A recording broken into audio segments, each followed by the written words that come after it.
Hello friend, एक बार फिर से स्वागत है आप सभी का मेरे न्यू ब्लॉग में। आज का जो ब्लॉग है वो है आगरा का ताजमहल। तो आज मैं आई हूँ आगरा का ताजमहल देखने के लिए और साथ में मैं अपने रखूँगी एक गाइड भी आपको जो मुझे गाइड करेंगे, क्योंकि मुझे यहाँ के बारे में कुछ भी पता नहीं। मैं फर्स्ट टाइम आई हूँ आगरा का ताजमहल देखने के लिए। पूरी वीडियो देखने के लिए बने रहिएगा वीडियो के साथ और चैनल को साथ ही साथ सब्सक्राइब करिएगा और अपना ढेर सारा प्यार दीजिएगा। आइए गाइड भैया की ओर चलते हैं हम। जिस एरिया में हम खड़े हुए हैं इसको बोलते हैं forecourt area. Fore gate का मतलब है यहाँ 4 गार्डन 4 गेट है। पहला गेट जिस गेट से आप आए हो इस गेट बोलते हैं। इसका गेट का नाम था संदली गेट। मुगल टाइम में जो संदली गेट के नाम से पहचाना जाता था, मगर चेंज होने के बाद इसको पूर्वी गेट से द्वारा पहचाना जाता है। मगर इसका दूसरा गेट का नाम है VIP गेट। जितना भी VIP वगैरह आता है वो सब इसी गेट से आता है। ये सामने वाला दूसरा गेट वेस्ट गेट। जो शाहजहाँ की दूसरी बीवी थी उनका नाम था फतेहपुरी बेगम। तो फतेहपुरी बेगम का मकबरा आउटसाइड में। मुगल टाइम में शाहजहाँ जब ताजमहल के अंदर आते थे तो वेस्ट गेट से आते थे। ये सामने वाला गेट देख रहे हो, ये है साउथ गेट। जो ताजमहल के अंदर 20,000 मजदूर ने ताजमहल के अंदर वर्क करा था, वो 20,000 लोग साउथ गेट के बाहर मुगल टाइम में बाहर रहते थे। आज के टाइम पे उनकी 17वीं जनरेशन साउथ गेट के बाहर रहती है। ताजमहल के अंदर कभी टूट फूट होता तो वही रिपेयर करने के लिए आते हैं। ये है रॉयल गेट। रॉयल गेट की हाइट 105 फीट है, मगर ऊपर छोटे छोटे डोम्स लगे हुए वाइट वाले। ये टोटल 11 डोम यहाँ पर है, 11 बैक साइड में। टोटल 22 डोम है। जो ताजमहल कंप्लीट हुआ था वो 22 साल में हुआ था। मुगल टाइम में कंप्यूटर कैलकुलेटर वगैरह नहीं था डाटा सेव करने के लिए। जैसा कि पूर्णिमा के हिसाब से डेट कैलकुलेट होती थी, वैसे ही एक डोम कंप्लीट करा जाता था। एक ईयर हुआ 1 डोम कंप्लीट, दूसरा ईयर हुआ दूसरा डोम, तीसरा ईयर हुआ तीसरा डोम। जैसा 22 साल में ताजमहल कंप्लीट हुआ था तो 22 डोम कंप्लीट करेगा। जैसा आप गेट आगे से देख रहे हो वैसे ही same to same back side से ये ताजमहल बनाया गया एक सिमेट्रिकल बिल्डिंग में। जैसे कि ये छोटे छोटे रूम्स देख रहे हो, ये टोटल 210 रूम है। इसके अंदर मुगल टाइम में मीना बाजार लगता था। आज के टाइम पे जो इसके अंदर CSF वगैरह रहती है बाहर आ रहा होगा। मगर जो बिल्डिंग है ना यहाँ से 450 मीटर दूर है। मगर जितना बिल्डिंग के करीब जाते जाओगे, जो वाइट वाली बिल्डिंग है ना आपसे पीछे होती जाएगी और उतनी बड़ी होती जाएगी। यहाँ से देखते हुए चलना। और ये ब्लैक वाली सेंटर लाइन है ना, जो मुमताज की जो डेड बॉडी है ना, इसी सेंटर लाइन पे।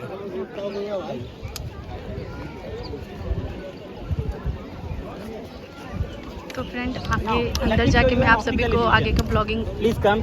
This is considered as the central line. इसको हम हिंदी में बोलते हैं ऑप्टिकल लूजन, जो आंखों का धोखा होता है। देखिए बिल्डिंग आपसे पीछे होती हुई जा रही होगी। जी जी। और जितना ताजमहल के करीब जाओ ताजमहल उतना बड़ा होते जाएगा, और जितना दूर होते जाओ ताजमहल उतना ही छोटा होते जाएगा। अच्छा, ओके ओके। और यहाँ अभी सेंटर से खड़े होकर देखेंगे तो हमें ताजमहल का बीच का पार्ट नजर आएगा। जो उसके अगल बगल 4 डोम से बना है ना, वो नजर नहीं आएंगे।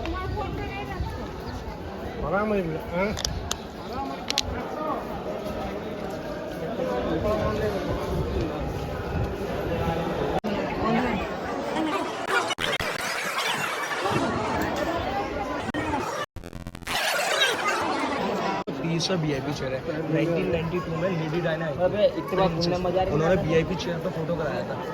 ठीक है, और जितने भी VIP वगैरह आते हैं वो सब VIP चेयर पर फोटो कराते हैं।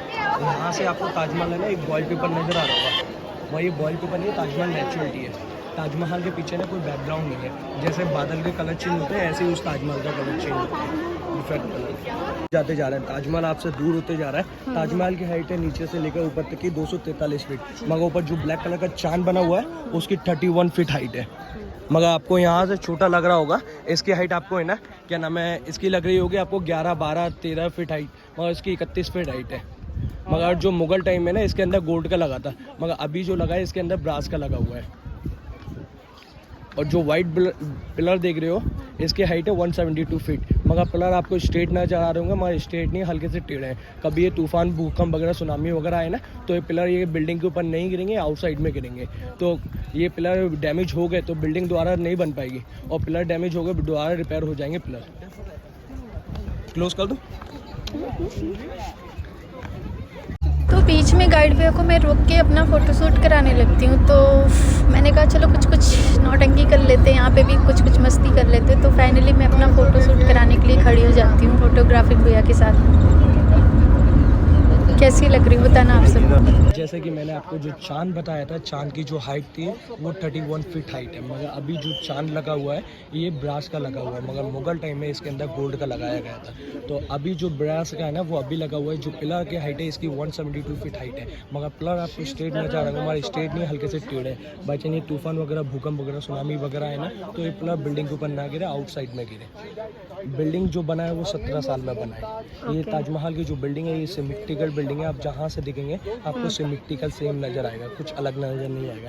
जैसे आप फ्रंट से दिखेगा ना, आप बैक साइड से, लेफ्ट साइड से, ईस्ट साइड से, कहीं से भी दिखिए आपको सिमेट्रिकल सेम नजर आएगा। जो रेड कलर का बिल्डिंग दिख रहे हो इस साइड में, इसको बोलते हैं मस्जिद। जो मुस्लिम लोग होते हैं, आगरा के लोकल पीपल होते हैं, वो नमाज पढ़ने आते हैं। ताजमहल फ्राइडे वाले दिन क्लोज रहता है, फ्राइडे वाले दिन यहाँ पीपल लोग आते हैं, उनको 2 घंटे के लिए अनुमति मिलती है। जैसा कि यहाँ रेड कलर की बिल्डिंग देख रहे हैं, ये है गेस्ट हाउस, जैसे कि मेहमान खाना। मुगल टाइम में होटल वगैरह नहीं थे, मगर जो आगरा में शाहजहाँ से जो गेस्ट मिलने आते थे उनके लिए मेहमान खाना बनाया था ठहरने के लिए। और जो उनका खाना पीने का इस्तेमाल होता था वो आगरा रेड फोर्ट के अंदर होता था। मगर शाहजहाँ ने अपनी मुमताज़ के लिए ही ताजमहल बनाया। उनकी 2 प्रिय वाइफ और थी, पहली बीबी का नाम था फतेहपुरी बेगम, दूसरी बीबी का नाम था संदली बेगम। उनके लिए इसलिए नहीं बनाया, उन्होंने एक भी बच्चे जन्म नहीं दिए थे। और जो मुमताज़ थी, मुमताज़ ने 14 बच्चे जन्म दिए थे, उनमें से 8 बच्चे एक्सपायर हो गए थे, 6 बच्चे उनमें से जिंदा थे। 6 बच्चों में से उनकी 2 लड़कियाँ और 4 लड़के। लड़कों का नाम था औरंगजेब, दारा शिकोह, नौयाना, सूजा, और लड़की का नाम था हसना जारा, जहाँ जारा। शाहजहाँ 2 ताजमहल बना रहे थे। फर्स्ट अपनी मुमताज़ के लिए वाइट वाला ताजमहल बनाया, सेकंड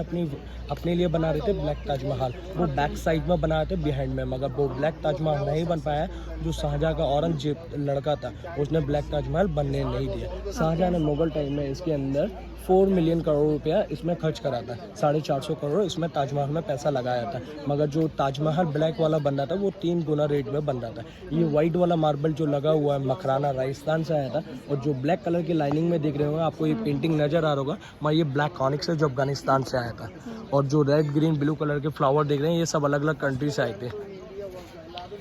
जैसा कि ये ताजमहल जो यूनिक आइटम है, मगर इसमें स्टोन लगा हुआ है। इससे ताजमहल जो 7 वर्ल्ड में आता है इसी स्टोनों से आता है। ये रेड फोर्ट और ताजमहल के अंदर लगा हुआ है। बाकी का मैं आपको फ्रंट से दिखाया था वैसे ही सेम टू सेम यहाँ से है। मगर यहाँ एक अमेजिंग है, जैसा कि अभी आपको 3 पिलर नज़र आ रहे हैं, मगर आप हल्का सा राइट लेफ्ट होंगे तो आपको 2 पिलर नज़र आएंगे। ये जो पिलर की हाइट है ये सिमेट्रिकल सेम है, मगर ताजमहल की जो कारीगरी है वो इंग्लिश वर्क कारीगरी है, हाथों से बनाया गया था। मुगल टाइम में इलेक्ट्रॉनिक मशीन वगैरह नहीं थी। जो भी ताजमहल के अंदर डिज़ाइन लिया गया है वो छेनी हथौड़े से लिए गए। जैसा कि मैं उसका एक प्रैक्टिकल दिखाता हूँ।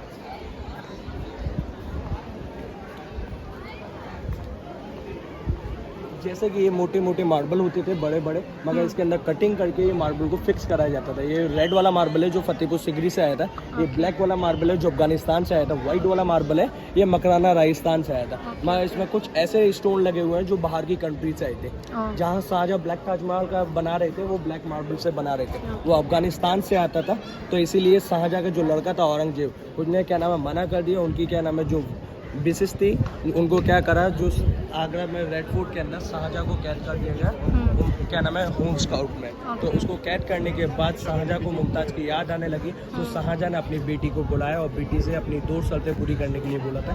पहली शर्त, बेटी मुझे ऐसी जगह कैद करो जहाँ से मैं ताजमहल दीदार कर सकूँ। और दूसरी शर्त यह है कि जब मैं मरूँ तो मेरी जो कब्र है ना वो मेरी मुमताज़ के पास ही दफनाना। अभी इसके अंदर टोटल 4 कब्र बनी हुई है, उसमें 2 डुप्लीकेट है, 2 ओरिजिनल है। जो अभी हम विजिट करने जाएंगे वो डुप्लीकेट देखने जाएंगे, और जो ओरिजिनल है वो बंद रहती है, मगर वो साल में 3 दिन के लिए खुलती है, जब शाहजहाँ और मुमताज़ की डेथ एनिवर्सरी बनाई जाती है। उसी दिन वो ओपन होती है। उस दिन 3 दिन के लिए ताजमहल फ्री रहता है। उस दिन सभी का वेलकम है, उस दिन ताजमहल का कोई टिकट नहीं। जैसा कि ये मार्बल देख रहे हो ये मकराना राजस्थान से आया था, मगर मार्बल की एक खासियत होती है, ये मार्बल जो मुगल टाइम में एक मेडिसिन के तौर पे यूज़ करा जाता था।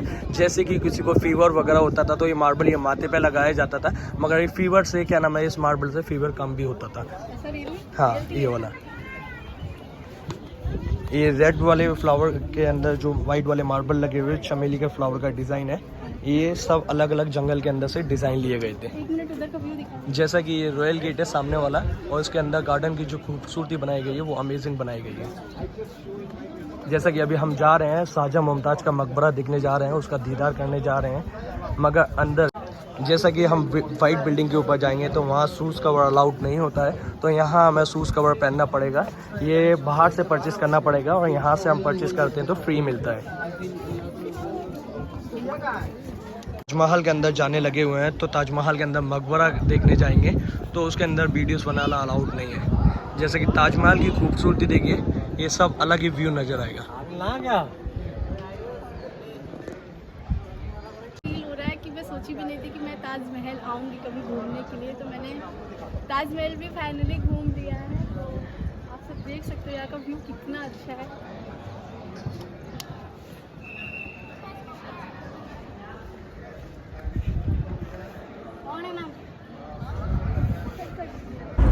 तो फ्रेंड भैया ने मुझे बहुत अच्छे तरीके से गाइड करके बताया है यहाँ के बारे में। आप सब पूरे वीडियो में देखना और सुनना अच्छे तरीके से। तो मुझे तो बहुत ही मज़ा आया। फाइनली मैंने ताजमहल घूम लिया। और फ्रेंड ऐसे वीडियो देखने के लिए मेरे चैनल को सब्सक्राइब करें। फिर मिलती हैं आप सभी से नेक्स्ट वीडियो में। तब तक के लिए बाय बाय।